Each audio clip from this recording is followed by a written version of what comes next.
अस्सलाम वालेकुम everyone, this is Mia Akbar. Hope सब लोग ठीक होंगे। मेरी वीडियोस आपको पसंद आ रही होंगी। जैसे कि बात के मुताबिक मैंने आपसे कहा था कि मैं आपके साथ एक फ़ाइल शेयर करूंगी जिसमें एमसीक्यूज़ होंगे और जिसमें इवन मेरे पास अब आ गई है क्या कहते हैं लॉन्ग क्वेश्चन, यानी आपका ओल्ड पेपर की फ़ाइल आ गई है जो फाइनल टाइम आपके पेपर से आप लोग एक दफ़ा इसे देख लें। इसका एक क्वेश्चन है जी, आपके पास 3 ईटिंग डिसऑर्डर्स आपने बताने हैं। थोड़े से इलाज कर लेते हैं। According to the Magda-Arnold cognitive theory, how many steps are involved in emotion? Name them. ये क्वेश्चन है आपका जी 3 मार्क्स का है।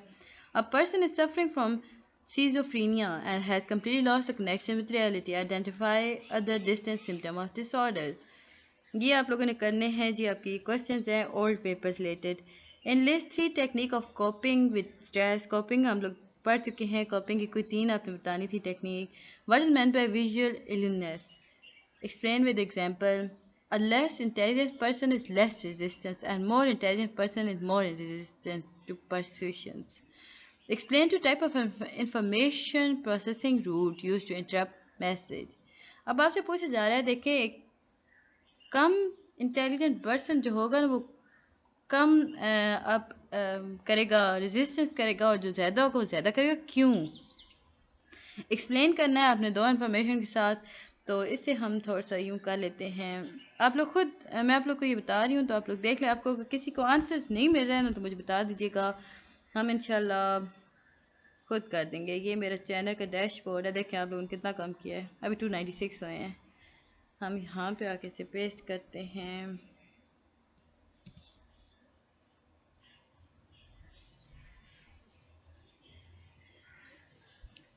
व्हाट इज़ देख लेते हैं जी। ये आप लोग का 37 लेक्चर से है, तो मैंने अभी ये लेक्चर आपको पढ़ाया ही नहीं था।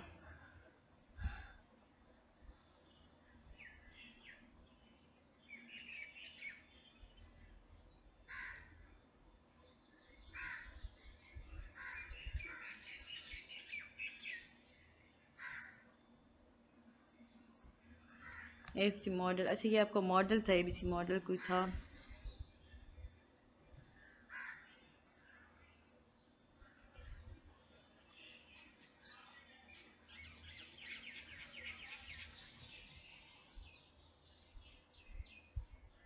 ये आपका एक और बहुत बेहतरीन सी वेबसाइट पे ओपन हुई है, अमेजिंग। ओके, मैं ये चेक करती हूँ, फिर आपकी एक वीडियो इसमें से निकालते हैं।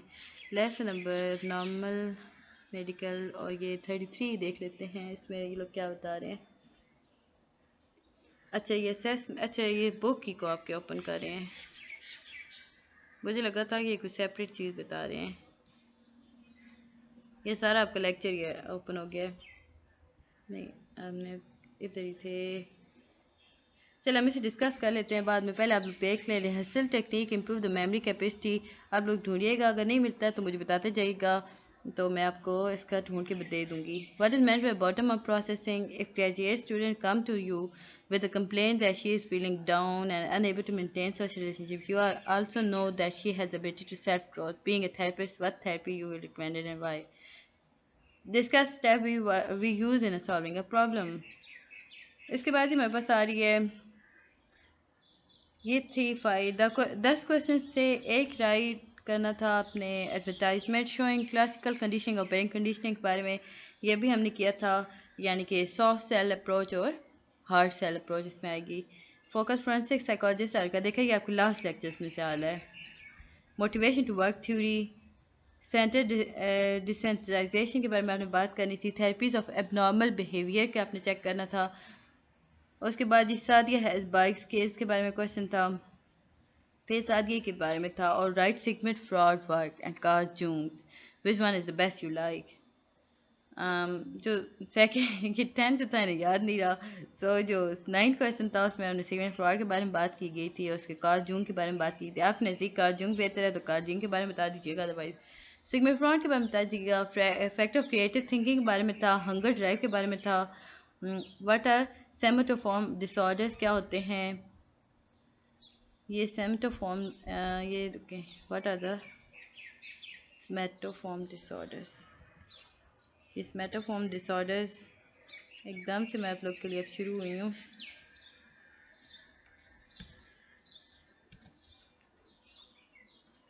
Somatoform disorder. अच्छा, इस डिसऑर्डर थोड़ा सा इसे देख लेते हैं।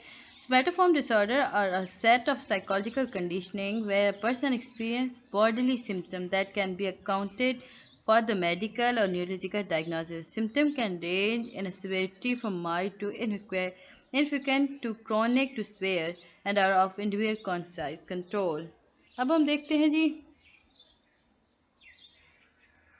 SSD के क्या होते हैं, स्मेटिक सिम्टम्स डिसऑर्डर्स। बट आप लोग जो पढ़ रहे हैं वो स्मेटोफॉर्म है। ये स्मेटोफॉर्म क्या होती है, ये एक ऐसा डिसऑर्डर है जिसमें देखते हैं कि साइकोलॉजिकल कंडीशनिंग सामने आती हैं, जिसमें इंसान के अंदर एक्सपीरियंस, वो उसके जिस्म में दर्द शुरू हो जाएगा, उसके जिस्म के ऊपर आना शुरू हो जाएंगे निशानात, ये सारा कुछ इसमें आता है।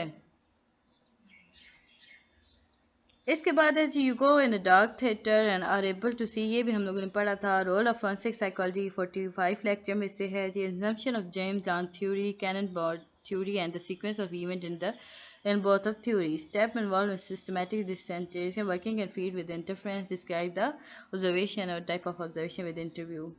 इसके बाद जी था 40 MCQs थे, 10 क्वेश्चन थे। ये जो आजकल हमारा पैटर्न चल रहा है, mention and explain the 3 function of memory करना था, main function of sensory memory बताना था आपने, ब्रीफली एक्सप्लेन करना था, साइकोलॉजी को डिफाइन करना था, उसके मेन गोल के बारे में बात की गई, स्ट्रेसर्स के बारे में बात की गई, हमने स्ट्रेसर्स के बारे में बात की है जी। क्वेश्चन शिज़ोफ्रेनिया भी हमने देखा, बीमारी का नाम था, और हाइपोथेटिकल केस क्या होता है वो भी हमने बात की थी, और advertising on TV about product, काफ़ी इजी पेपर था जी ये वाला। तो फिर हमारे पास आ गया जी what role does brain play in hunger drive. दोबारा रिपीट में हमारे पास ये क्वेश्चन आया है, ये जो हंगर ड्राइव वाला है हमारे पास है। अच्छा, यहाँ पे इसका आंसर दे दिया गया, hypothalamus brain vital organ concern with hunger operate on it regulating, ये सारा इसका आंसर भी इसके साथ आ गया। इसके बाद जी हमारे पास अगला क्वेश्चन आ जाता है define psychology and main goal, psychology क्या है, उसके मेन गोल क्या है, ये है जी उसका answer. Observation, main goal is psychology के observation, description, understanding, explanation, prediction and control of human behavior. इसके बाद जी question about stressors kind of with example, stress, health and illness, stresses चीज़ क्या हैं, उसकी एग्जांपल्स हमने बात की, काफ़ी डिटेल में ये चला है हमारे पास। पर्सनल स्ट्रेसेस, बैकग्राउंड, ये सारे कुछ इसका आंसर है। What is role of forensic psychology, ये इसके जी रोल्स आ गए। आप लोग सिर्फ 3-4 लिख दीजिएगा, इतना ज़्यादा मत लिखिएगा।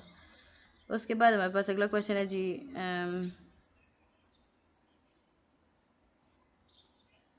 2 दिन के पेपर आपका है जी। अवर्सिव थेरेपी के बारे में पूछा गया, टाइप ऑफ इंटेलिजेंस के बारे में बात की गई, फोरेंसिक साइकोलॉजी के बारे में बात की गई, nature versus nature by Watson, nature versus nurture by Watson के बारे में बात की गई, इंटेलिजेंस असेसमेंट के बारे में बात की गई, टॉट के बारे में बात की गई। ये क्वेश्चन है जी, तो ये लोग आप लोग बुक से ढूंढे, इंशाल्लाह आपको मिल जाएंगे। नहीं यहाँ मिल रहा है तो मुझे कमेंट कर दीजिएगा, नहीं तो मुझे मेल कर दीजिएगा। मेरा मेल लिंक एड्रेस देखिए, मैं आपको बार बार बता रही हूँ, आप वैसे मेरे वेबसाइट पर जाएं तो मिल जाएगा। मिया पर देखिए, मैं गैप दे देती हूँ ना, खान गैप नहीं है इसमें, मैं मुझे आदत हो गई है ना लिखने की। ये है जी मेरा मेलिंग एड्रेस, आप मुझे मेल कर दीजिएगा, मैं आपको इसका डिस्कस कर लेंगे हम इसके बारे में। फोरेंसिक साइकोलॉजी हैवी है कार, पर मेरी ये है कि एडवाइस है कि आप लोग खुद करें ताकि आपके दिमाग में बैठे। हर चीज़ मैं करके देती हूँ, मुझे तो आता है। आपका पेपर जब मेरे सामने आता है तो मुझे लगता है कि चुटकियों में हो जाए, क्योंकि मुझे आता है। मैंने आपको समझाया उस, देखिए मेरी फील्ड नहीं थी साइकोलॉजी, बट मेरी जो फील्ड थी वो बायो थी। I was excellent in chemistry, physics, bio, मतलब साइंस रिलेटेड सब्जेक्ट से मैंने मतलब इनमें मैं एक्सीलेंट थी। तो मैंने आपको पढ़ा, मुझे ये सारी कुछ साइकोलॉजी जो सारी बायो की रिलेटेड है, हर चीज़ इसमें बायो रिलेटेड चलती है। तो मैंने आपको इसका डिस्कस किया, पढ़ के मैंने आपको बताया, मैंने भी आप ही की वन बुक पढ़ी, फिर मैंने उसे समझा, फिर मैंने उसे डिफ़ाइन किया। आई वॉज गॉड गिफ्टेड, मैं इसे बहुत आसानी से, हर सब्जेक्ट को मैं बहुत आसानी से कर सकती हूँ। इस तरह मैं इसे बिल्कुल आपके लेवल पे ला के कर सकती हूँ। सो मैंने किया, और उसके बाद अब ये है कि जब भी आपका पेपर देखती हूँ, I was able to attempt every and each single line coming from anywhere of your book. So आप लोग भी समझा करें, पढ़ा करें, समझा करें, और उसे देखा करें उस पूरी डेफिनेशन को देख कर कि किस चीज़ के रिलेटेड चल रही है बात, तो उसके बाद आप लोग बहुत आराम से कर सकते हैं डिस्कस। देखिए मेंटल डिसऑर्डर कॉमन सेंस में कोई चीज़ होती है, आप लोग मेंटल डिसऑर्डर्स कुछ भी निकाल सकते हैं। दिमागी बीमारी कौन कौन सी बहुत सारी हो जाती हैं। थिंकिंग फीचर्स क्या होते हैं इवन आसान है। In this statement true psychology is mind science define करें, तो आप बता सकते हैं कि हाँ जी साइकोलॉजी माइंड साइंस ही है। क्यों है? क्योंकि हम इसमें सोल के बारे माइंड के बारे में बात करते हैं, उसके अंदर होने वाले रहनुमा होने वाली मुख्तलिफ चीज़ों के बारे में बात करते हैं। What are the quality that therapist must possess. इसके बाद जी हमारे पास साइकोलॉजी का एक और क्वेश्चन आ गया। What make a person think from 3 dimension, mood disorder it causes. अभी तो चले आप ये देखें ना, मैं इसके व्यूज़ देखती हूँ ना, अगर आप लोग ज़्यादा व्यूज़ देते हैं ना इस फाइट को, तो फिर मैं इस फाइट को आपको with each and every question solve करके बता दूंगी, ठीक है। बट अब बात इस तरह है कि आप लोग व्यूज़ देंगे तो वरना तो अब देखें ना, मैंने आपके लेक्चर्स भी कितने स्किप किए क्योंकि आप लोग देख ही नहीं रहे। वह न्यू बट ईजी एमसीक्यूज जो थे वो न्यू थे बट ईजी थे। Read hand out lecture for that hand out lecture. अच्छा एक और इम्पॉर्टेंट चीज़ मैं आपको बता दूँ, देखें ये आपका हैंड आउट है ना, और इसमें अगर आपको समझ नहीं आ रही हुई क्या एमसीक्यूज आएंगे आपके, अभी तो ये सारा ही इस तरह है। रुकिए मैं आपको बताती हूँ, ऐसी कोई चीज़ आए ना।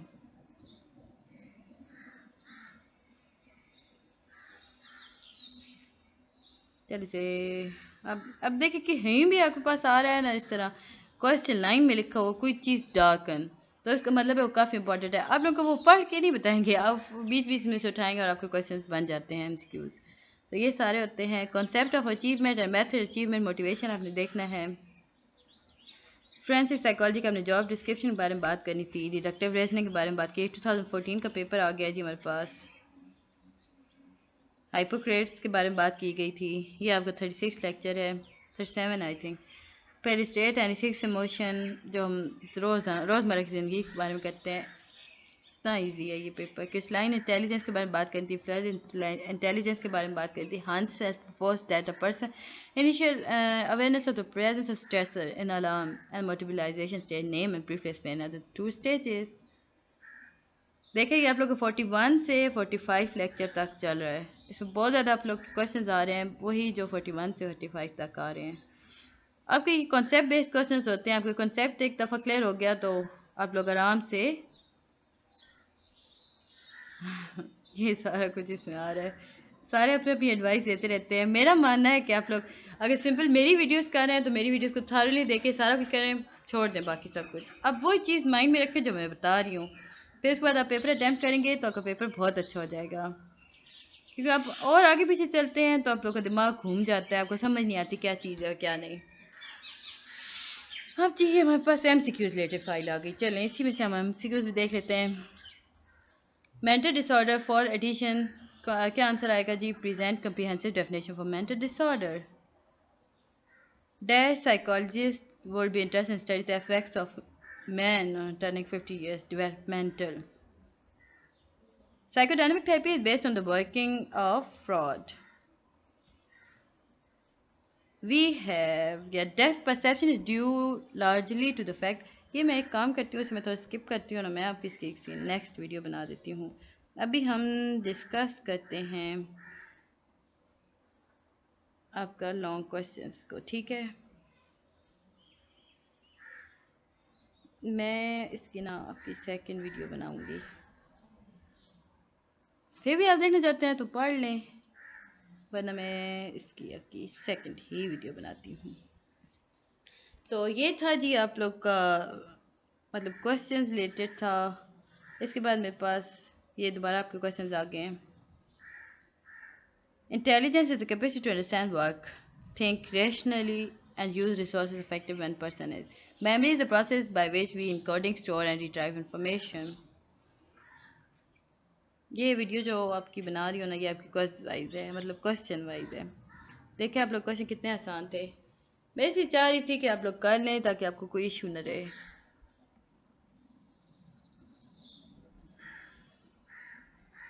ये जो आपका लेक्चर है ना DSM IV, ठीक है, ये किधर है, कौन सा लेक्चर है आपका? ये मैंने अभी आपको पढ़ाया नहीं था, ये काफ़ी ज़्यादा आपका इम्पोर्टेंट था। वाह, मेरा तो ज़्यादा अक्लमंद है। इसे अपनी करनी होती है हर चीज़ में। देखो मान जाओ, देखे है मान गया, समझदार बच्चा है। ये कौन सा लेक्चर आपका चल रहा है? ये आपका लेक्चर चल रहा है जी, ये आपका काफ़ी इम्पोर्टेंट लेक्चर 36। मैंने आप लोग के एमसीक्यूज अभी मैंने एक क्विज़ किया था, लास्ट वीक किया था। ये जो लास्ट क्विज़ था इसमें बहुत ज़्यादा इसमें से क्वेश्चन आए हुए थे। मुझे उस वक्त भी था कि मैंने आप लोग को पढ़ाया नहीं है। ये आप लोग एक दफ़ा खुद देख लीजिएगा, अगर नहीं समझ आता तो मुझसे पूछ लीजिएगा।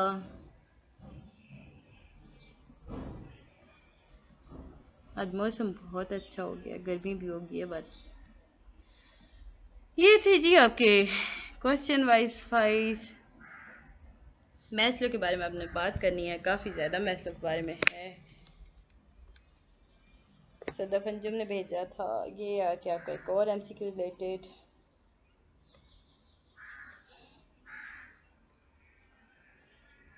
काइंडली गाइस मेरे चैनल को लाइक सब्सक्राइब जरूर कीजिएगा, बेल आइकन को प्रेस कर दीजिएगा ताकि मेरी आने वाली वीडियोस की नोटिफिकेशन आपको मिल सकें। मुझे ये नहीं समझाता जो लोग मेरी वीडियोस देखते हैं मेरे व्यूज़ कहाँ तक चले जाएंगे, मतलब फुल अगर मैं अपने चैनल की बात करूँ तो। बट जब मैं देखूँगी सब्सक्राइबर तो वो वहीं के वहीं खड़े हैं। क्यों नहीं आप लोग सब्सक्राइब करते?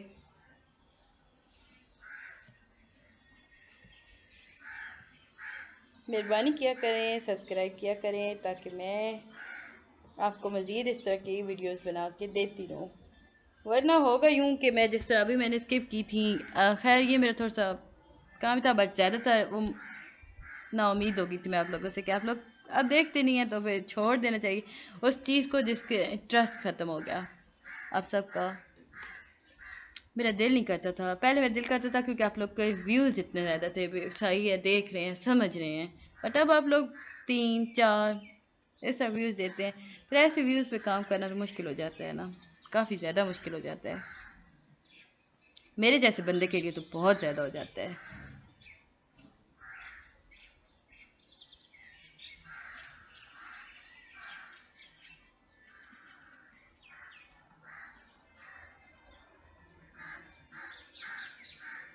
ये है जी आपका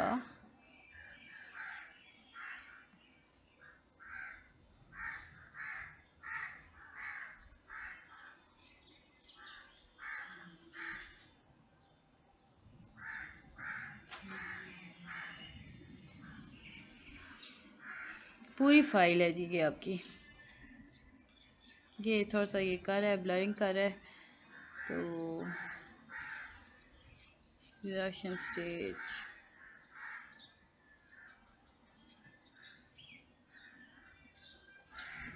एमसीक्यू रिलेटेड मैं आपकी फाइल बना दूंगी जिससे मैं कल तक इंशाल्लाह कर दूंगी अपलोड। के थोड़ा सा मेरे अपने पेपर चल रहे हैं तो मैं वो भी देख रही हूँ। मैं देखे मैंने आपके लिए टाइम निकाल किया, सो काइंडली मेरे चैनल को लाइक और सब्सक्राइब जरूर कीजिएगा। मुझे ये नहीं समझ आती आप क्यों नहीं करते हैं।